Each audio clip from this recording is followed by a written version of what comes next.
বাংলাদেশের মানুষ ৭১ সালে যেভাবে দেশকে স্বাধীন করেছিল, ২০২৪ সালের ৫ই আগস্ট সেই স্বাধীনতাকে বাংলাদেশের মানুষ রক্ষা করেছে তাদের অধিকারকে প্রতিষ্ঠিত করার জন্য।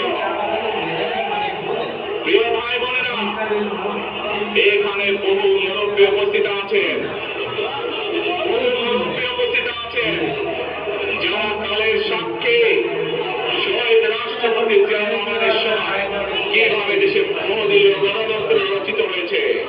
বহু ভাই বোনেরা এখানে উপস্থিত আছেন, যারা কালের সাক্ষী দেশ নেত্রী খালেদা জিয়ার সময় কিভাবে দেশে সংসদীয় গণতন্ত্রের ভিত্তি রচনা করা হয়েছিল।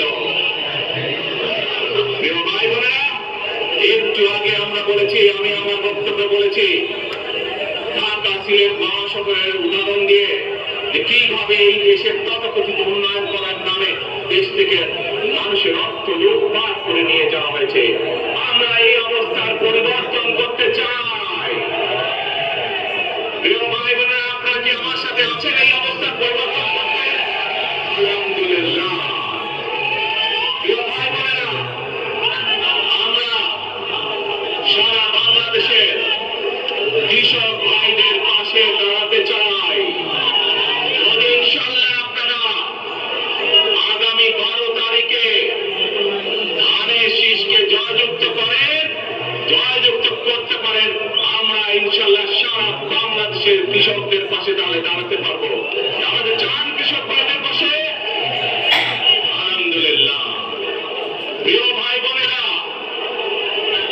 আমরা দেখেছি শহীদ রাষ্ট্রপতি জিয়া রহমানের সময় এইভাবে খাল খনন করা হয়েছিল সারা বাংলাদেশে, এবং সেই খাল খনন করার মাধ্যমে কৃষকদের সেচ সুবিধা সহ মানুষের পানির সমস্যার সমাধান হয়েছিল। জানেন আপনারা এটি? খাল খনন নিয়ে কে কে জানেন? কে খাল খননের কথা শুনেছেন? এই তো হাজারো মানুষ হাত তুলেছে।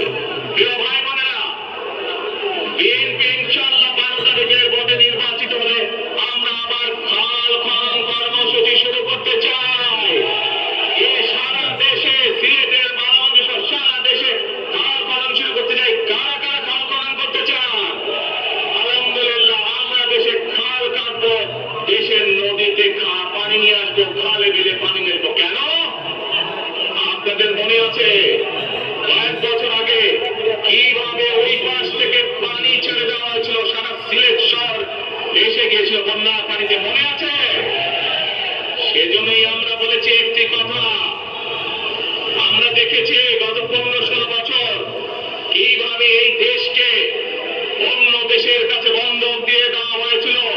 সেজন্যই আমি বলেছি, দিল্লি নয়, দিল্লি নয়, নয় অন্য কোন দেশ, সবার আগে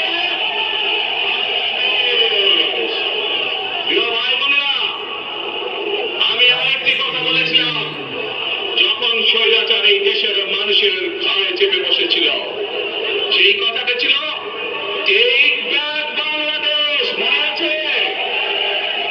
যে আমরা টেক ব্যাক বাংলাদেশের অর্ধেক পথে এসে দাঁড়িয়েছি। দেশকে আমরা স্বৈরাচার মুক্ত করেছি, আমরা গণতন্ত্রের প্রতিষ্ঠার যাত্রা শুরু করেছি। এখনো সেই যাত্রা শুরু হয়নি। 12 তারিখে ধানের শীষকে নির্বাচিত করার মাধ্যমে গণতন্ত্রের সেই যাত্রা শুরু হবে। টেক ব্যাক বাংলাদেশ মানে শুধু গণতন্ত্রই রক্ষা নয়, এর সাথে আরো কথা আছে। ওই যে বললাম খাল খনন, ওই যে বললাম কৃষক ভাইদের পাশে দাঁড়ানো, শুধু এখানেই থেমে থাকলে চলবে না। আমাদের দেশে জনসংখ্যার অর্ধেক হচ্ছে মা বোনেরা, অর্থাৎ নারী সমাজ।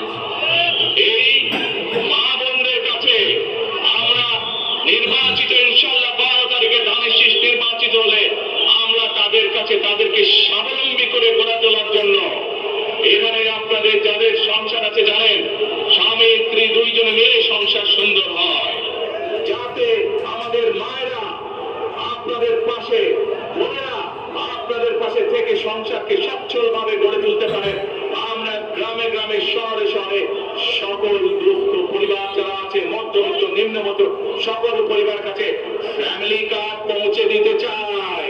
এই ফ্যামিলি কার্ডের মাধ্যমে আপনার পরিবার, আপনার মা বা আপনার স্ত্রী, আপনার বোনের মাধ্যমে আপনার পরিবার সহযোগিতা পাবে। কিন্তু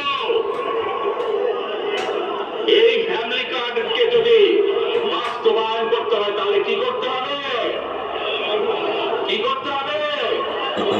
ধানের শীষকে জয়যুক্ত করতে হবে। পারবেন ইনশাআল্লাহ। প্রিয় ভাই বোনেরা, কৃষক ভাইদেরকে যেমন কৃষি কার্ড দিতে চাই আমরা সহযোগিতা করার জন্য, মা বোনদেরকে দেশনেত্রী খালেদা জিয়া যখন দেশ পরিচালনার দায়িত্বে ছিলেন, মা বোনদেরকে বিনামূল্যে শিক্ষার ব্যবস্থা করে দিয়েছিলেন, মনে আছে?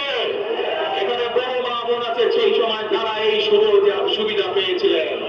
আপনাদের ঘরে বহু মা বোন আছে যারা সেই সুবিধা পেয়েছিলেন। আজ সেই মা বোনদেরকে আমরা ফ্যামিলি কার্ডের মাধ্যমে খালেদা জিয়ার সরকার শিক্ষার সুযোগ করে দিয়েছিলেন। আপনাদের আগামী দিনের ধানের শীষের সরকার, বিএনপি সরকার সেই শিক্ষিত মা বোনদেরকে